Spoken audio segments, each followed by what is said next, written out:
मौसी शादी की पहली रात जिद करके देवर के कमरे में सो गई। मैंने मौसी को बहुत समझाया मगर वो ना मानी। दूध को गर्म करके मज़े से पिया और चुपचाप देवर के कमरे में चली गई। मैं भी सुबह से शाम तक घर के काम करके थकी हुई थी, इसलिए देवर को बोला मैं सोने जा रही हूँ, तुम्हें जिधर जगह मिले सो जाना। लेकिन जब सुबह देवर के कमरे में गई तो मेरे होश उड़ गए। उस रात देवर की शादी हुई थी तो वो बहुत खुश था क्योंकि उसकी बीवी बड़ी खूबसूरत थी। पूरा दिन उसने बड़ी बेताबी के साथ गुजारा था, मगर उस वक्त वो गुस्से से बाहर आ गया जब बीवी के साथ आई मौसी ने कमरे से बाहर जाने से इनकार कर दिया। घर में थोड़े बहुत मेहमान मौजूद थे, इसलिए देवर ने गुस्सा थूक दिया था और मेरे कमरे में आकर कहने लगा, भाभी ये गुलाब के साथ कांटा क्यों ले आई। देवर की बात सुनकर मैंने उसे बड़ी नासमझी से देखा था क्योंकि मुझे उसकी बात समझ नहीं आ रही थी। कौन सा गुलाब, कैसा कांटा, ये सब तुम क्या बात कर रहे हो। मेरी बात सुनकर देवर को फिर से गुस्सा आ गया। कहने लगा, मेरी बीवी के साथ जो एक औरत आई है वो कहती है मैं अपनी भांजी के साथ बेड पर ही सोऊंगी। देवर की बात सुनकर तो मैं हक्का बहका रह गई। बुढ़िया का दिमाग तो खराब नहीं हो गया, ये इस वक्त बुढ़ापे में जूते खाने वाली बातें क्यों कर रही है। भला उसने अपनी शादी की रात किसी और को अपने कमरे में सोने दिया था जो तुमसे ये बात कह रही है। देवर की मासूम सी शक्ल देखकर मुझे उस औरत पर बहुत गुस्सा आया। देवर का हाथ पकड़ा और सीधा उसके कमरे में पहुंच गई।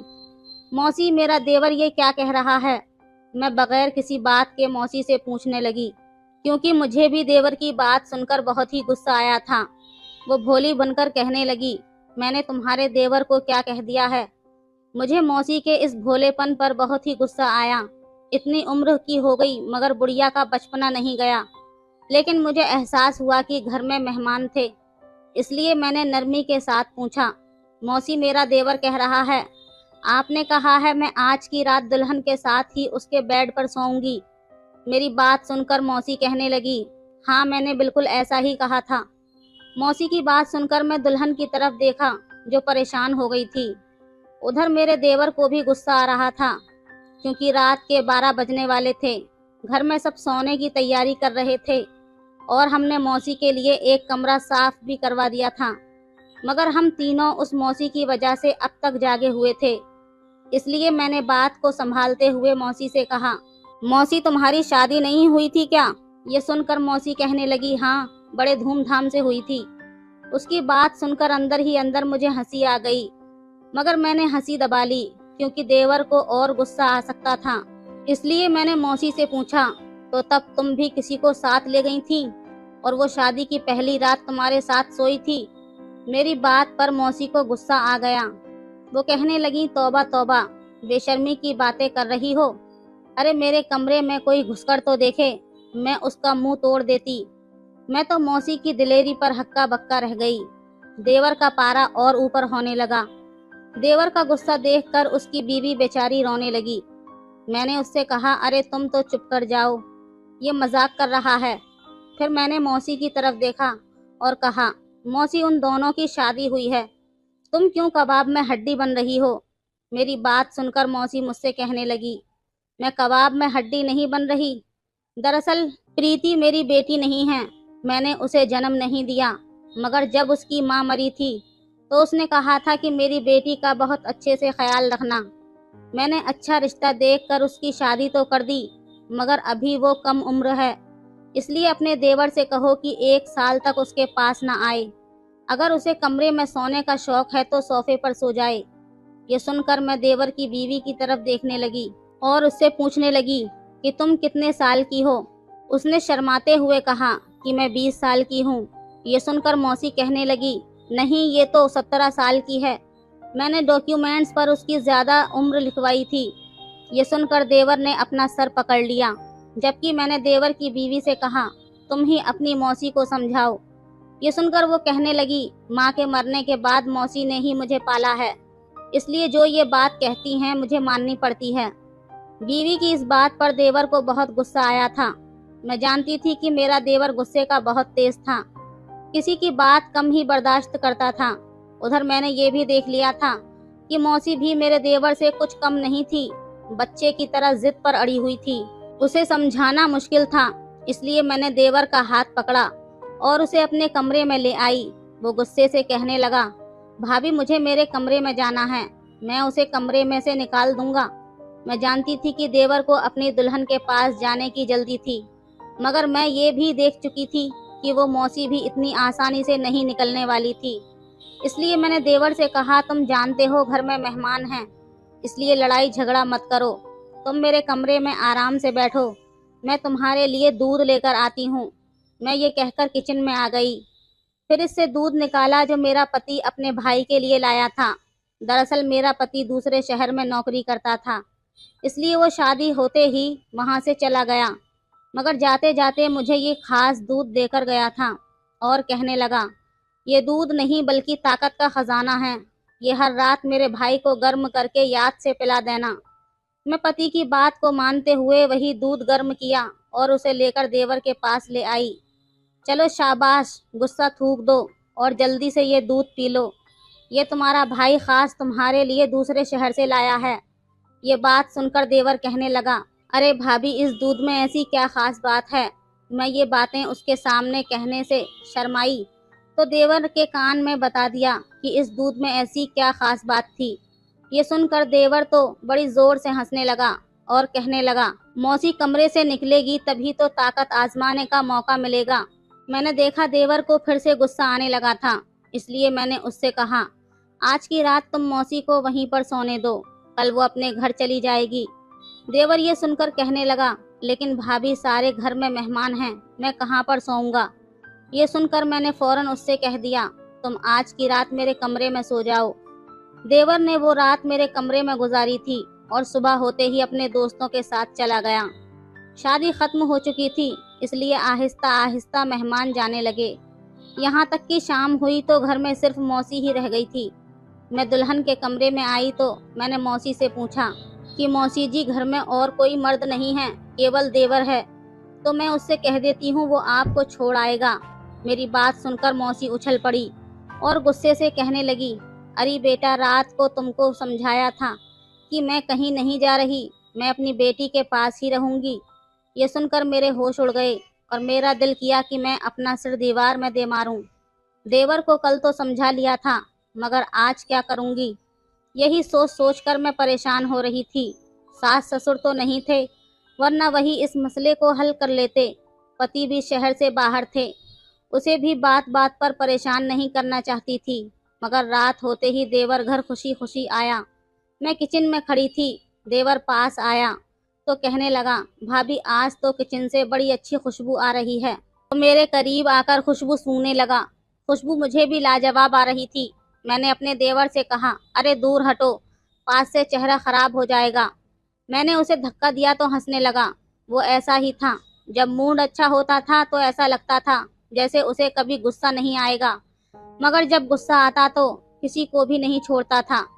मैंने उसको एक बार गली के 5-6 लड़कों से लड़ते भी देखा था। देवर ने अपनी लाठी से मार मार कर सबको भगा दिया था, इसलिए मैं उसको ठंडा करने की कोशिश कर रही थी कि कहीं ये मौसी की वजह से कोई तमाशा ना खड़ा कर दे।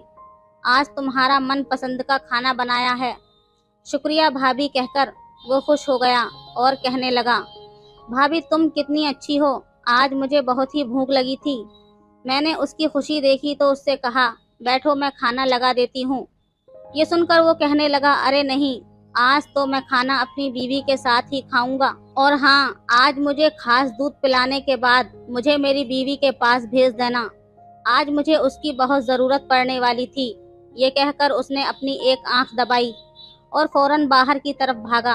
अरे रुको तो, मैं उसे पीछे से पुकारती रह गई, मगर उसने मेरी कोई बात नहीं सुनी थी। मैं जानती थी अब क्या होने वाला था। मैंने कितनी मोहब्बत और मेहनत से खाना बनाया था। मैंने सोचा था देवर आएगा तो उसे किचन में ही खाना खिला दूंगी, क्योंकि वो बेचारा तो सुबह से भूखा था। खाना खाने के बाद मैं उसे बताऊंगी मौसी आज की रात भी नहीं जा रही थी, मगर वो इतना खुश था कि मेरी बात ही नहीं सुनी। मैं सर पकड़कर बैठ गई थी। तभी मुझे देवर की आवाज़ सुनाई दी, भाभी भाभी इधर आओ। देवर मुझे पुकार रहा था। मैंने गैस बंद किया और बाहर आ गई। मैंने देखा देवर और मौसी फिर से आमने सामने थे। और लड़ाई शुरू हो चुकी थी। मुझे देखते ही देवर कहने लगा, भाभी मुझे अपनी बीवी की मौसी के यहाँ पर रहने पर कोई ऐतराज नहीं है। ये चाहे तो सारी जिंदगी हमारे साथ रह सकती हैं। हमें खाने पीने की कमी नहीं है, मगर उनसे कह दो कि ये अलग कमरे में सोएं और हम दोनों पति पत्नी को अपने कमरे में अकेला छोड़ दें। देवर की ये बात सुनकर मैं भी मौसी से कहने लगी, अच्छा मौसी, बच्चों की तरह जिद करना छोड़ दो। आप कब तक बेटी के साथ चिपकी रहोगी? किसी न किसी दिन तो आपने उसे अकेला छोड़ना ही है। मैं मौसी को समझाने की कोशिश कर रही थी, क्योंकि मैं जानती थी देवर उस वक्त बहुत प्यार से कह रहा था, मगर जब उसका मूड खराब हुआ तो वो सब तमीज और लिहाज भूल जाएगा। मगर मौसी न जाने किस मिट्टी की बनी हुई थी। कहने लगी, मैंने ये कब कहा कि मैं यहाँ सारी जिंदगी रहना चाहती हूँ। मेरा अपना घर मौजूद है, मैं कुछ दिनों बाद यहाँ से चली जाऊंगी, मगर जब तक मैं यहाँ हूँ बेटी के साथ ही सोऊंगी। ये कहकर मौसी रोने लगी और देवर की बीवी भी उसे देखकर आंसू बहाने लगी। देवर को मौसी की इस एक्टिंग पर बहुत ही गुस्सा आया, मगर वो पी गया। एक नज़र अपनी बीवी पर डाली। आज उसने मैरून कलर का सूट पहना हुआ था, जो कि उसकी गोरी रंगत पर बहुत ही ज्यादा जच रहा था। देवर ने एक ठंडी सांस भरी और मुझसे कहने लगा, भाभी मेरे लिए खाना लेकर आओ। ये कहकर वो मेरे कमरे की तरफ चला गया। उसका मूड अच्छा देखकर मैं सुकून से हो गई। किचन में गई और सबका खाना उनके कमरे में दे दिया, जबकि मैंने खुद अपने देवर के साथ खाना खा लिया। शुक्र है उस रात को लड़ाई नहीं हुई थी। मैं किचन में बर्तन धो आई तो देवर के लिए दूध लेकर कमरे में आ गई। मुझसे दूर रहते हुए देवर कहने लगा, भाभी मुझे मौसी से ज्यादा अपनी बीवी पर शक होने लगा है। वो हर वक्त अपनी माँ से चिपकी रहती है। कहीं ऐसा तो नहीं कि वो ही मुझे अपने कमरे में नहीं आने दे रही और मौसी को आगे कर देती है। देवर की ये बात सुनकर मैं चौंक गई। मेरा देवर इस बारे में बहुत ही गलत सोच रहा था। ये देखकर मैं डर गई, क्योंकि पति पत्नी का रिश्ता बहुत ही नाजुक होता है, जरा सी गलती से टूट जाता है। इसलिए मैंने देवर को समझाते हुए कहा कि प्रीति बहुत ही अच्छी लड़की है, तुम उसके किरदार पर शक मत करो, बस अपनी मौसी से डरती है। तुम जल्दी से दूध पीकर सो जाओ। मेरी बात सुनकर देवर कहने लगा, भाभी रोज रोज दूध पिलाती जा रही हो, इतनी सारी ताकत का मैं क्या करूँगा। जाओ ना, अगर मौसी सो गई है तो मेरी बीवी को चुपके से अपने कमरे में ले आओ। देवर का ये प्लान सुनकर मैं चौंक गई। अरे ना बाबा ना, तुम्हारी बीवी मेरे कमरे में आ गई तो मैं कहाँ पर सोऊंगी। मेरी बात सुनकर देवर कहने लगा, भाभी तुम्हारा पति घर पर नहीं है, तुम मौसी के साथ सो जाना। ये सुनकर मुझे हंसी आ गई और मैंने कहा, चुप करके सो जाओ। देवर बेचारे ने बुरा सा मुंह बना लिया और कहने लगा, अच्छा भाभी सुबह मौसी को किसी काम में फंसा देना, ताकि मैं अपनी बीवी से कुछ बात कर सकूं। प्लीज भाभी मेरे लिए इतना तो कर ही सकती हो। देवर ने मिन्नत भरे अंदाज में कहा तो मैं राजी हो गई। सुबह मेरी आंख देर से खुली थी। मैं किचन में गई तो मौसी अपने लिए चाय बना रही थी। मुझे यही मौका अच्छा लगा, इसलिए मैं बिना आहट के उल्टे कदम वापस अपने कमरे में आ गई और देवर को धीरे से जगाकर कहा, तुम्हारी बीवी कमरे में अकेली है। देवर ये सुनकर फौरन उठा और मौसी, उसने मेरी तरफ देखा तो मैं किचन की तरफ इशारा किया। वो एकदम खुश हो गया और कहा, भाभी प्लीज इसे 1 घंटे तक किचन में उलझाए रखो, मैं आपकी देवरानी से 2-2 हाथ करके आता हूँ। ये कहकर देवर अपने कमरे की तरफ भागा। मैं फौरन किचन में आ गई ताकि मौसी को कमरे में जाने से रोक दूं, मगर मौसी मुझे देखते ही कहने लगी, मेहमान बेचारे खुद ही चाय बना रहे हैं और घरवाले अभी तक जागे नहीं हैं। मौसी की बात सुनकर मेरा दिल किया उनसे कह दूं कि खुद को मेहमान समझती हो तो यहाँ से जाती क्यों नहीं, मगर ये सब उनसे ना कह पाई क्योंकि उनका मूड खराब ना हो जाए। इसलिए मैंने मौसी से ये कहा, मौसी यहाँ बैठो, कभी मेरे साथ भी बात कर लिया करो, सारा दिन अपनी ही बेटी के पास चिपकी रहती हो। मगर मौसी कहने लगी, नहीं भाई मुझे बातें करने का इतना भी शौक नहीं है, मैं यहाँ चाय बनाने आई थी, सर में दर्द था, अब मैं जा रही हूँ, तुम्हारा घर है अब तुम ही संभालो। ये सुनकर मैं उन्हें रोकने की बहुत कोशिश की, मगर वो चली गईं। उसके जाते ही मैंने अपना सर पकड़ लिया, क्योंकि देवर इतने शौक से अपने कमरे में गया था। मगर मौसी कबाब में हड्डी बनकर फिर से पहुंच गई। उसके जाते ही मैं नाश्ता बनाने लगी। तभी देवर किचन में आया और कहने लगा, भाभी अगर आज मौसी घर से नहीं गई तो मैं बता रहा हूँ, भाभी आप बीच में मत पड़ना, वरना आपकी भी शामत आ जाएगी। देवर इतने गुस्से में लग रहा था कि मैं कांप गई। पता नहीं ये मौसी मुसीबत की जड़ कब जाएगी। देवर की शादी की थी, सोचा था शादी के बाद देवर का गुस्सा ठंडा हो जाएगा, मगर यहाँ तो मसला ही उल्टा पड़ गया। मैं उन दोनों का नाश्ता लेकर कमरे में आई तो वो दोनों माँ बेटी किसी बात पर हंस रही थीं। न जाने क्यों मेरा दिल किया मौसी का गला दबा दूं। पता नहीं कैसी माँ है, बेटी का घर बसाने के बजाय उजाड़ने पर तुली हुई थी। मजाल है वो अपनी बेटी से एक मिनट के लिए भी दूर हुई हो। मैंने मेज पर चाय रखी तो मौसी कहने लगी, अरे बेटा चाय ले आई हो तो मुझे यहीं बिस्तर पर दे दो। मैं कमरे से जाने ही वाली थी कि मौसी ने मुझे हुक्म जारी कर दिया। मुझे गुस्सा तो बहुत आया। एक तो हमारे घर पर कब्जा जमाकर बैठी थी और ऊपर से मुझे अपनी नौकरानी समझ लिया। बिस्तर पर बैठकर हुक्म चला रही थी। मैं जल्दी से चाय कप में डाली। तभी मुझे एक ख्याल आया जिसे सोचकर मैं खुश हो गई। मैंने मौसी को चाय देने गई तो जानबूझकर उसके कपड़ों पर गरम गरम चाय थोड़ी सी गिरा दी। ये देखकर मौसी जल्दी से उठकर खड़ी हो गई और बाथरूम की तरफ भागी। मैंने अच्छा मौका देखा तो फौरन देवर की बीवी के पास जा पहुंची और उससे पूछा, सुबह तुम्हारा पति कमरे में आया था, तुम दोनों के बीच क्या क्या हुआ? मैं उसकी तरफ देखकर मुस्कुराई तो वो आंखें फाड़ फाड़ कर देखने लगी, जैसे मैंने उससे बहुत गलत बात पूछ ली हो। वो कहने लगी, भाभी जब वो कमरे में आए थे तो मैं वॉशरूम में थी। जब तक मैं वॉशरूम से निकली तब तक मौसी आ चुकी थी। हमारे बीच ऐसा कुछ भी नहीं हुआ। उसकी बात सुनकर मैं समझ गई देवर इतना गुस्से में क्यों था। मुझे उस पर बहुत गुस्सा आने लगा। मैंने उससे कहा, तुम्हें जरा भी एहसास नहीं है? तुमने जिसके साथ शादी की है उसका हक अदा करने के बजाय अपनी मौसी के साथ रह रही हो। ये सुनकर वो रोने लगी और कहा, भाभी मेरा क्या कसूर है? वो मेरी मौसी है मगर मुझे माँ बनकर पाला है। अब मैं उन्हें कैसे कह दूं कि मेरी शादी हो गई है, आप मेरे घर से निकल जाएं। उसका रोना देखकर तो मैं नरम पड़ गई। उस बेचारी का भी कोई कसूर नहीं था। मौसी ही सारे फसाद की जड़ थी। उसका ही खात्मा करना पड़ेगा। मौसी अभी बाथरूम से नहीं निकली थी, इसलिए मैंने देवर की बीवी से कहा, तुम्हारा पति गुस्से का बहुत तेज है। आज तुम्हारी मौसी को जान से मारने की धमकी देकर गया है, इसलिए तुम मौसी को बचाना चाहती हो तो मेरी बात मान लो। मेरी बात सुनकर वो परेशान सी हो गई और कहा, कौन सी बात? मैंने उससे कहा, मैं तुम्हें रात को नींद की गोली दे दूंगी, तुम वो रात को मौसी को घोलकर पिला देना। वो सो जाएगी और तुम दोनों मेरे कमरे में सो जाना। उस वक्त मौसी बाथरूम से निकल आई, इसलिए मैं उसका जवाब नहीं जानती, मगर मैंने सोचा कि अभी रात में बहुत वक्त पड़ा है, उसे सोचने देती हूँ, फिर आराम से पूछ लूंगी।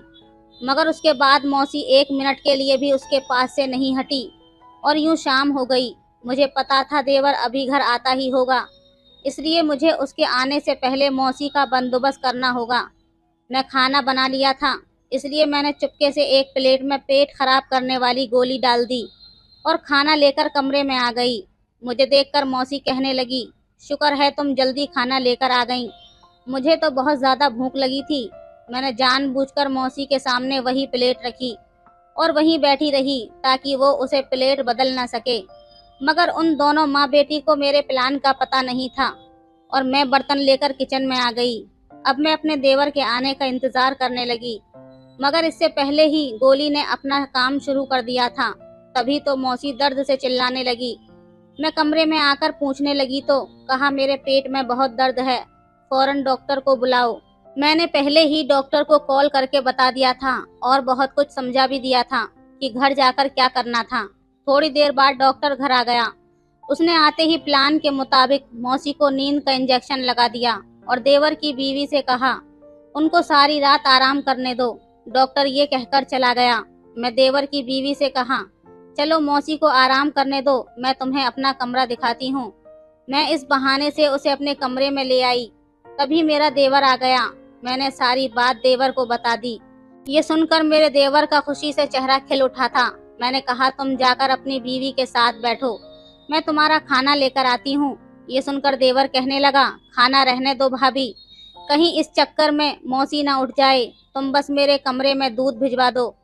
ठीक है, ये कहकर देवर के कमरे से चली गई। मैं उस रात मौसी के साथ बेड पर सो गई थी, जबकि देवर और उसकी बीवी को अपना कमरा दे दिया था। सुबह हुई तो मौसी उठी और बोली, ये कमबख्त किसकी नजर लग गई मुझे, और उठकर वॉशरूम चली गई। मगर मौसी के उठने से पहले मैंने देवर की बीवी को जगा दिया था।